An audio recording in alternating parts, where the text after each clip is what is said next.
Marriage should be the ultimate partnership, a loving and supportive relationship between two people who love each other. However, when there isn't any love to speak of, marriage can be one of the most parasitic type of relationships imaginable, where two people find themselves unhappy in being legally binded together. And rather than getting out of this arrangement, they stay together for various different reasons, even to the point where it becomes soul draining as their relationship grows more toxic and strained. So for this video, we'll be exploring two different married couples, Alador and Odalia Blight from the Owl House, as well as Stolas and Stella from Helluvaboss, and examine how these two respective shows portray these toxic marriages. Let's start off with Alador and Odalia. We are first introduced to the two of them in the second episode of the Owl House Season 2, Escaping Expulsion. The two of them are business partners in running Bright Industries, with Alador creating abomination products, and Odalia being the entrepreneur advertising them. Although not much of their relationship is shown here, there is enough to get a rough idea of what it's like. From this episode, it's clear that Odalia is the boss, while Alador is the lackey, while he just goes along with whatever she says and does. There was that one time where he reminded her about the family code, when she was about to break a deal she made with Luce. However, it's still pretty clear that she has all the power in their relationship, which is not a good look. However, the second to last episode of the Owl House Season 2, Clouds on the Horizon, is where we finally see the full extent of how toxic their relationship truly is. It all starts off with Alador expressing concerns about the sheer amount of abomatrons Emperor Belus is requesting for the Day of Unity, only for Odalia to coldly belittle him for having such suspicions. She then threatens him by reminding him of the deal they had, all while using the same oracle magic she used to control Amity, which is another massive red flag. Although we don't get too many details about this deal in question, the implications here are extremely concerning, especially since it involves their kids. This also reveals that Odalia manipulates Alador into doing whatever she wants him to do. And gosh, just look at the fear in his face as she's threatening him. This reaffirms the unhealthy power dynamic between the two of them. In a later scene in this episode, Alador has a conversation with Keen, where he vents about an incident where Odalia forced him to work overtime despite being sick, which indicates that she doesn't care about his well-being. Instead, just like with Amity, she sees him as nothing more than a tool to achieve her own wants and desires. And the worst still has yet to come, as Alador soon gets informed by Keen about the draining spell. However, when he tells Odalia that they're basically helping a genocidal maniac kill everyone, she reveals that she already knew about it, and is shockingly indifferent about the whole thing, as she believes that Belus will make their family royalty if she helps them. Yeah, sure. Of course, this infuriates Alador, as any normal person would react to this. However, Odalia just gets annoyed at him for responding like that, and then proceeds to say that this is why she never tells him about anything that goes on in the family business, probably because he has actual morality, which could get in the way with doing whatever she wants. And gosh, the way she belittles him with the most condescending attitude for simply being against this is horrendous.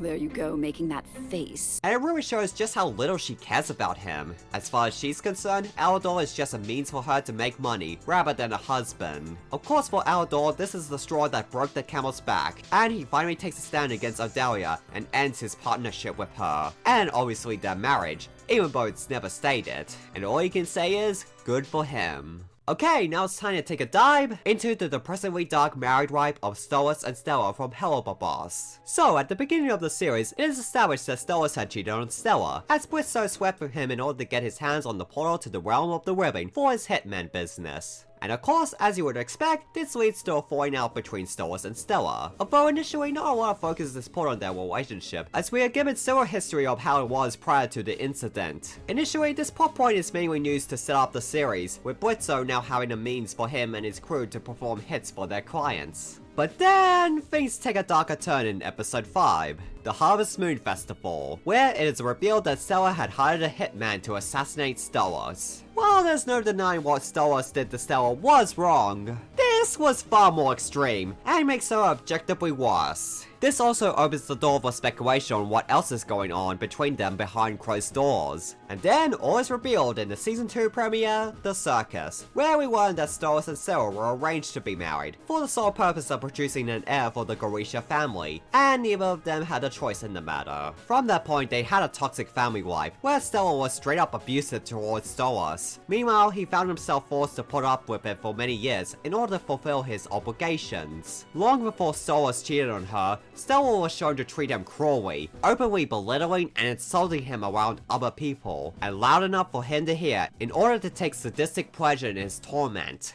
No! Stolas is terrible in bed!